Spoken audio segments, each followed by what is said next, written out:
account ko guys. Try natin mag-withdraw kung legit talaga guys. Meron akong 190 na balance.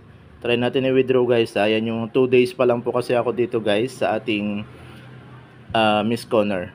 Ayan, try natin mag-withdraw kasi yung minimum withdrawal guys is 100. Tapos may less lang silang 10% po kada withdraw. Ayan. Try natin guys withdraw natin yung 190. Saan na ba yun? Ayan, click natin withdraw. And then amount guys, max natin. Ayan, 171 lang guys yung mawi-withdraw natin. May deduction po siyang 17.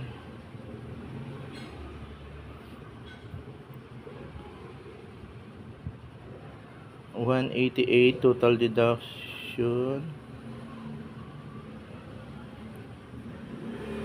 Ayan, 171 guys. Try natin guys sa channel 1. Yung withdraw niya, ito po, channel 1 nakalagay. Then GCash.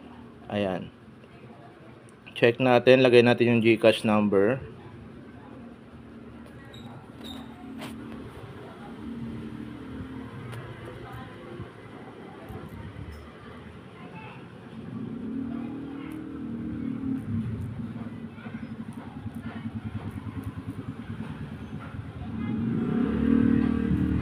Ayan, lagay natin GCash number guys and then submit natin yung order. Submit order. Ayan guys, oh. May natirang balance guys. Your withdrawal order has been submitted successfully. Please wait for bank staff to review it. Ayan, confirm natin guys So ayan, na-withdraw na natin guys yung 171. May natira po tayong 1.09. Confirm natin. So ayan, back tayo dun guys Ayan na lang guys. O di ba? Legit na legit. Nakaka-withdraw tayo guys ng 100 po, yung pinakamababa natin na yung minimum withdrawal natin. So 1.9 na lang po yung natira.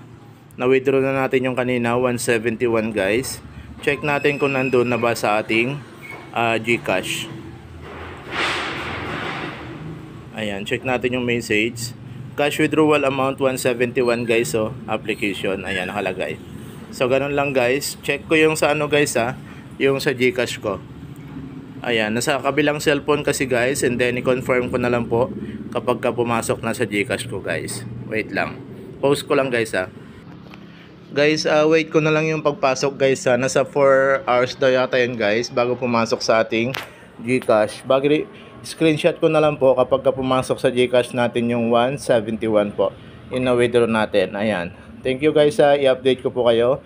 And then screenshot ko na lang kung pumasok yung ating withdrawal. Thank you so much guys. Thank you.